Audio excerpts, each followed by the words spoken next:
yang dimuliakan Allah subhanahu wa ta'ala. Sampai masanya tiba, datang malaikat membawa kain kafan min nur, dari cahaya. Lalu malaikat menampungnya, keluarlah roh. Sejuk terasa dari kaki, naik ke atas, naik, berhembuslah dia dari mulut. Wa nafakhtu fihi min ruhi, aku hembuskan, aku tiupkan. Dulu waktu masuknya ke tanah, ke daging itu ditiup, maka keluarnya pun juga keluar. Maka mata memandang, ruh keluar. Biji mata memandang, keluar biji mata. Makanya orang yang mati itu matanya terbuka. Makanya yang pertama kita lakukan menengok orang mati adalah memejamkan mata. Allahumma ghfir li abdus samad warfa' darajatuhu ma'al ghabirin, inna lillahi wa inna ilaihi raji'un. Makanya saya jarang-jarang datang bila ada sebut, Ustaz ada orang meninggal dunia, sudah lama, baru sejam, nanti saya datang. Sebab apa? Saya takut nak pejamkan mata dia. Agak-agak sudah dipejamkan orang, baru saya datang. Saya datang, dah 3 jam, 4 jam, alhamdulillah saya datang. Belum tutup lagi. Iya. Kenapa? Menunggu Ustaz Somad. Paksalah saya tutup. Allahumma ighfir li fulan ibn fulan warfa' darajatahu ma'al ghabirin, inna lillahi wa inna ilaihi. Mana istri yang katanya sayang, kaulah bulan, kaulah bintang, setengah nafasku pergi, buah hati belayan jiwa. Ketika roh ada dari jasad, memang betul kata dia sayang, tapi manakala roh keluar dari jasad, dia pun takut menengok mata kita. Dia takut menengok kita. Dia takut jam pukul 2 malam, jam 1 tutup balik. Na'udzubillah. Begitulah kalau kematian sudah tiba. Sampai pada akhirnya dia tutup, innalillah wa inna ilaihi raji'un. Selepas itu roh pun keluar, dibawa. Kalau dia baik, roh itu dibawa, dimasukkan ke dalam kain kafan min nur. Hadis riwayat Ahmad bin Hanbal. Lalu dibawa oleh malaikat sampai ke pintu langit. Malaikat bertanya, inikah orang yang amalnya selalu dibawa pagi, dibawa petang? Inikah orang yang amalnya selalu dibawa hari Kamis? Inikah amalnya yang selalu dibawa pada bulan nisfu Sya'ban? Ya, inilah orangnya. Kam min masyhurin fil ardi walam yakun ma'rufan fis sama. Bukan hadis. Berapa banyak orang yang namanya masyhur di bumi, tapi malaikat tak mengenal dia. Tapi berapa banyak orang yang tak masyhur di bumi, tapi malaikat mengenal dia. Mengapa? Karena amalnya pagi dan petang dibawa oleh malaikat. Orang ini mana? Belum datang. Orang ini mana? Belum datang. Orang ini mana? Belum datang. Disambut dia, disambut kedatangannya. Masya Allah, tabarakallah.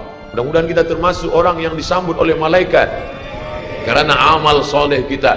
Maka bila saya datang di suatu majlis, malam tadi datang di Shah Alam, orang menyambut ramai. Malam ini datang ke Masjid Muaz bin Jabal, ramai. Esok malam di Terengganu datang, tak tahu entah ramai entah tidak. Ramai.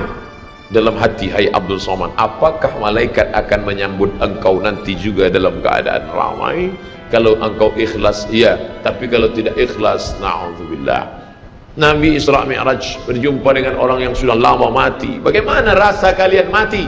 Apa kata mereka? Seperti kambing yang dikuliti hidup-hidup, seperti tebasan pedang di tempat yang sama beratus kali, seperti kail mata pancing yang masuk ke dalam kulit yang basah, ditarik, disentapkan sehingga terikut dagingnya sampai keluar. Makanya selalu kita berdoa, Allahumma hawwin alaina fi sakaratil maut, taubatan qabla al maut, taubat sebelum mati, wa rahmatan indal maut, dapat rahmat ketika mati, wa maghfiratan ba'dal maut, mendapatkan ampunan sebelum mati. Allahumma hawwin alaina fi sakaratil maut. Makanya doa selamat itu baca pelan. Baca pelan, renungkan. Ini sekarang banyak orang baca doa selamat cepat-cepat. Maut.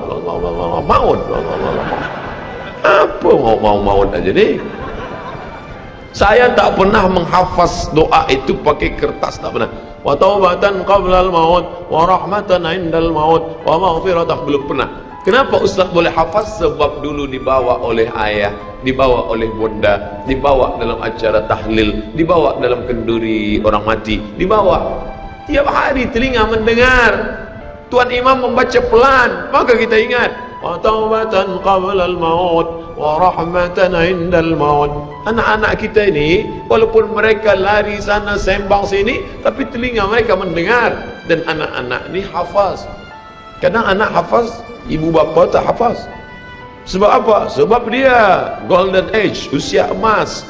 Mereka hebat, mereka kuat ingatannya, menangkap hafazan itu begitu kuat.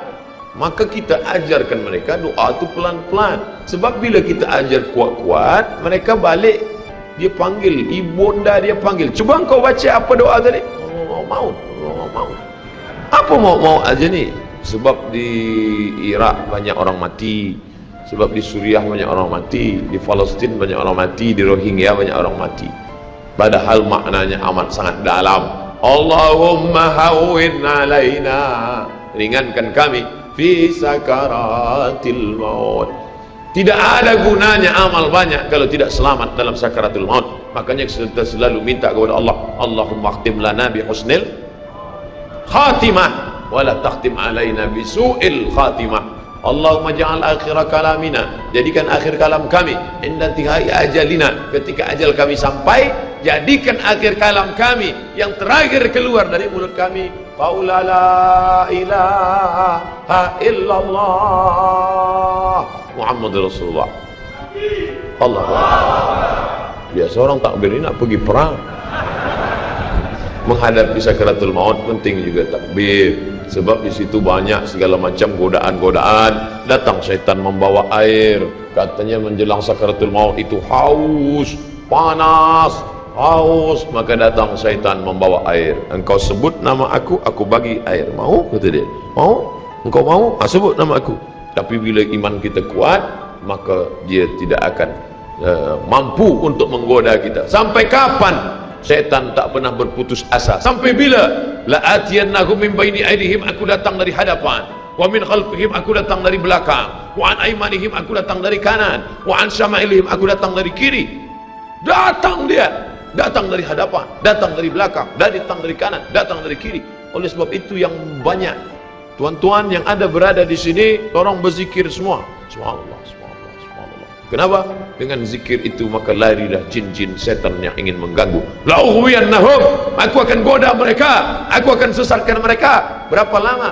Madamat arwahuhum fi ajsadihim, selama ruh ada dalam jasad, aku tak akan pernah berhenti sampai akhir keluar jasadnya dalam keadaan mati, tidak menyebut Allah Subhanahu wa taala. Itulah punca mereka.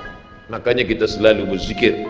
Esok pagi terjaga dari tidur automatically, karena kita sudah programkan di kepala kita, manakala terbuka, alhamdulillahilladzi ahyana ba'da ma amatana wa ilaihi nusyur. Selapar-laparnya orang beriman, manakala dia tengok makanan, terus saja dia ingat Allah. Allahumma barik lana fi ma razaqtana wa qina azabannar. Tapi ada setengah umat Islam, bila dah kenyang saja baru ingat Allah. Alhamdulillah. Bila tak kenyang tak ada ingat Allah SWT. Na'udzubillah. Oleh sebab itu maka inilah hidup yang singkat ini. Bila pernah kita bersedekah, itulah yang akan menolong. Laula akhartani ila ajalin qarib, kalau engkau beri aku umur panjang ya Allah, apa yang akan kulakukan? Fa as-saddaqa, aku akan bersedekah, wa akum minas salihin, aku ingin beramal saleh. Malam ini tajuknya Masya Allah, ini tazkirah terakhir, ini tazkirah akhir, last, dan tajuknya pun akhir pula. Mudah-mudahan ini tazkirah terakhir, tapi bukan terakhir bagi saya. Andai mati tidak masalah. Allahumma ja'al hayata ziyadatan li fi kulli khair. Kalau engkau takdirkan aku besok masih hidup ya Allah, jadikan hidupku itu ziyadatan li, sebagai amal tambahan. Kalau mati malam ini, Allahumma ja'alil mauta rahatan lana min kulli syarr. Kalau aku mati, maka kematian ini berhenti berbuat dosa. Orang beriman tak pernah sedih. Kalau dia mati, berhenti buat dosa. Kalau bertambah pahala. Andai Abdul Somad esok pagi masih hidup, bertambah pahala, dia akan tazkirah, dia akan bagi pelajaran. Andai Abdul Somad mati malam ini, alhamdulillah, berhenti melihat dosa. Dosa apa? Masuk airport, dosa. Masuk ke plane, pesawat terbang, dosa. Dosa apa? Dosa mata. Takkan tak kita tengok? Mata terbuka, takkan kita tutup? Maka orang beriman sentiasa menjaga dirinya, tak pernah dia berkeluh kesah, tak pernah dia mencaci maki. Kenapa aku matikan aku ya Allah, kenapa umurku pendek ya Allah? Ridha kepada Allah. Itu yang selalu kita katakan, raditu billah rabba wa bil islami dina wa bi muhammadin nabiyyan wa rasula. Aku ridha. Ada yang lebih hebat daripada haji mabrur, ada yang lebih hebat daripada jihad fisabilillah, ada yang lebih hebat daripada zikir dan baca Quran. Apa dia? Ridha bi qada'illah, ridha menerima keputusan Allah. Makanya banyak lelaki yang ridha manakala meninggal istrinya, datang orang, apa tuan tak menangis? Aku ridha menerima ini, Ustaz. Memang dah lama aku tunggu-tunggu. Oh, ini bukan ridha, ini memang penyakit. Oleh sebab itu maka makna ridha adalah tak berkeluh kesah. Setelah orang masuk ke dalam surga, mendapatkan kenikmatan surga, Allah bertanya, "Madza turidun?" Hai penghuni surga, apa lagi yang kalian inginkan? Apa kata penghuni surga? Ridhaka. Tapi engkau sudah masuk surga, ada yang belum kami dapat. Apa dia? Ridhamu. Yang mendapatkan ridha Allah hanya orang yang ridha menerima keputusan Allah Subhanahu wa taala. Man lam yarda bi qada'i, sesiapa sahaja yang tak ridha menerima takdirku, walam yasbir bi bala'i, yang tak sabar menerima ujianku, wal yatlub rabban siwaya, carilah Tuhan selain aku. Hadis ini dhaif. Tapi untuk targhib wa tarhib, untuk berikan semangat beramal, untuk fadail amal boleh dipakai, kerana ia bukan masalah akidah, bukan masalah halal haram. Jangan permasalahkan masalah.